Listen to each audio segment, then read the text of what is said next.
يا غادرا أباه بمطلع الفجر، يا عميل راعي البقر، قصفت العراق من سيلية قطر،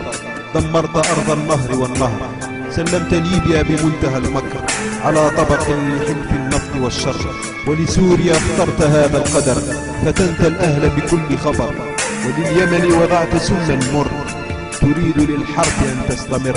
وفي البحرين جارك الأصغر، عزمت الشعب للملك المتجبر، وعن الجزائر تفشي سوء الخبر، وهل في الجزائر لا يطلع البدر،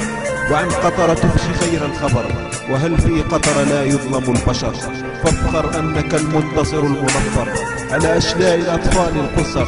للحرية تدعو فهل أنت حر أم لسيدك مطيع كل أمر، عراب الحرية أنت في العصر أم طبعك الخيانة والغدر، فتنت الشعوب بكذب مستمر بجزيرتك عبر القمر، تنهمر زيفا وغدرا كالمطر، حاشا للمطر يسقي الشجر، نصرت من نبينا يسخر،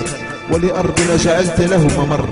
وليت من كان على الكفر، ألم تقرأ كتاب الله لتتفكر، تذكر يوما كانت غزة تحتضر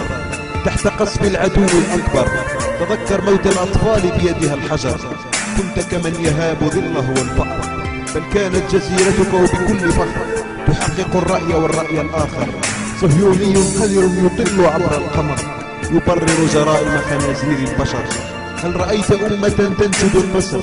تهدي لعدوها منبرا بدل الثأر، هل سمعت فلسطينيا ثائرا حر على قناة صهيون بوجهة نظر، لصالح من يعمل حكام قطر ومن يستفيد نهاية الأمر، هل يستفيد أطفال الحجر أم دبابات صهاينة العصر، هل يستفيد العرب والبربر أم طائرات مجرم قدر، اصبر فسيأتي عليك الدور فلن تهرب من مصير منتظر، يوم تسأل في أرض الحشر فتنجلي الحقيقة وتظهر، والأبرياء يتساءلون في القبر بأي ذنب يقتلهم كاذب الخبر، لم يقتلهم عوز وفقر وقتلتهم فتنة بثت من قطر، عذرا لست أقصدكم شعب قطر، هذا من فتى الأوراس الأغر، فاقرأ عن الأوراس يا أمير قطر، تعرف معنى الثورة لتحرير البشر، واقرأ عن شعب الجزائر المقتدر، تعرف كيف يستجيب القدر لإرادة شعب مجاهد لا يقهر، شعب إيمانه بالله أكبر وأكبر من إيمانك بدولة من وراء البحر، فاحذر حماقة ببالك تخطر، فلأمن الجزائر حماة لا نغفر، والبطش عهدنا بالمستثمر، وردنا حتما يطال قصرك في خطر، ودروسك في الحرية صفر،